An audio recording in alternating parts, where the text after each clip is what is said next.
Hello ladies and gentlemen, and welcome to another video. Most of you probably know by now that traditionally I'm pretty terrible at talking about Assassin's Creed rumors because the moment I do, some new information comes out, usually saying the complete opposite of what I had just said in that video.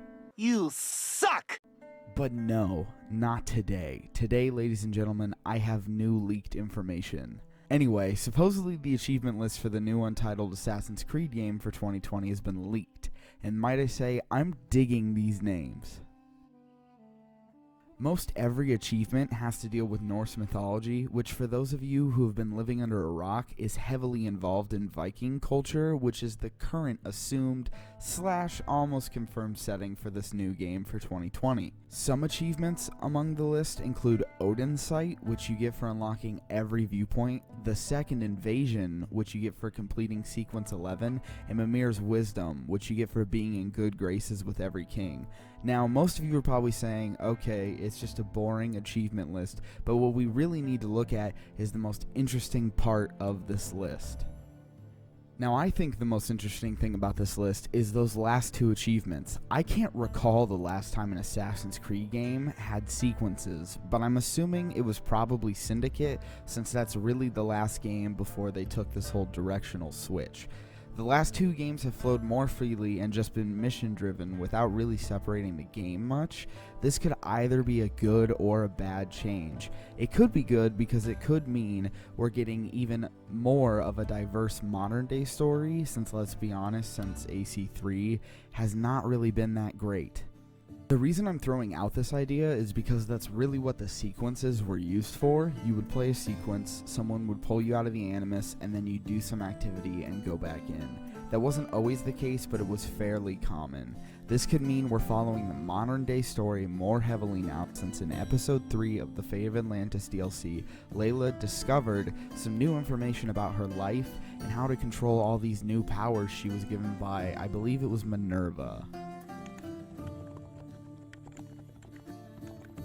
And a quick fact check shows it wasn't Minerva, I'm an idiot, it was Alethea. You suck! I would like to see this personally. I miss Desmond and his story arc, and I appreciate the fact that they're at least trying to make Layla more interesting than the other modern day characters we've seen since Desmond. Now, the second achievement I find most interesting is Mimir's Wisdom, which I hope to God I'm saying that right, which involves being in good standing with all the kings. I have no clue what that means, who are the kings, and is it some new type of choice that will impact the ending, or is it similar to the conquest system in Odyssey, but instead of helping one nation conquer the other, we're going to help different kings and have some sort of standing with them.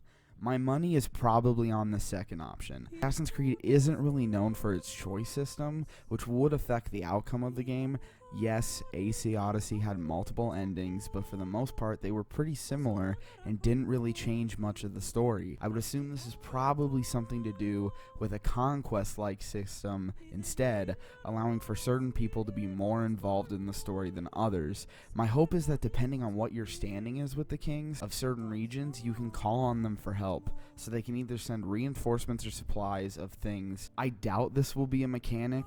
I would love for it to be, but it's pretty out there for an Assassin's Creed game. Most likely, it will just be some sort of non-story impacting system like the one we saw in Odyssey with the conquering of nations. That's okay, by the way. I have no problem with that. I just hope Ubisoft is willing to branch out a little, since this is such a cool time period to see, and it's pretty different from anything they've ever done. These are not the only achievements on the list, so if you'd like to check it out, I'll leave a link down below. And if you'd like to check out any of my other Assassin's Creed videos, feel free to check out the playlist link below. Anyway, ladies and gentlemen, as always, I hope you had a good day. Please make sure to leave a like down below and subscribe for more. Peace.